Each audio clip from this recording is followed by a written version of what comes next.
Құрметті қазақ елі, құрметті бауырлар, кешегі Түркістан облысындағы қайғылы оқиға қабырғамызды қайыстырды. Алла тағала Құран-ы Кәрімде «Иза жа ажалухум ла ястахируна саата ва ла ястақдимун» егер ажал келсе, бір сәтке ерте не кеш келмейді.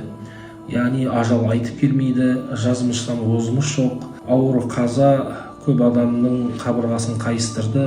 Кейбір әлеуметтік желіде оларды мені шәһид деп, шәһид деген иман мен Аллаға қауышқандар, Алла жолында жан тәсілім еткен секілді мағынаны береді шәһид. Өйткені бұл пайғамбарымыздың сенімді хадистерінде әш-шәһиду саб'a сиуа әл-қатлу фи сабилилля әл-махруқу шәһид деп келеді. Алла жолында күрескеннен бөлек шәһид дәрежесіндегі өлім 7 түрлі болады дейді. Соның ішінде өртке оранып дүние салған адамды пайғамбарымыз шәһид дәрежесінде санаған.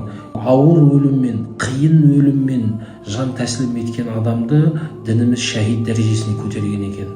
Демек адамның қандай да бір қиындық көрсе, тіпті өмірден өту сәтінде де қиындық көрсе, Алла тағала оның дәрежесін көтеріп, иман менен Аллаға қауышқан жандардың қатарынан санайды. Сондықтан кешегі өртке оранған тіпті сәбилер, кішкентай балалар, әрине бұлар шәһид, тіпті періштелер. Алла тағала бұлардың алдынан жарылқасын. Әрине көп адамға бұл ауыр келеді, бірақ Аллаға сенім, ақыретке иман және тағдырға иман қиын жағдайда, ауыр кездерде бізге бір сәл болса да жеңілдік сыйлайды. Сол үшін барлығы Алланың қалауымен болғандықтан Аллаға иман келтірсек, ауыр қазалар біраз жеңілдейді деген сенімдеміз. Арты қайырлы болсын.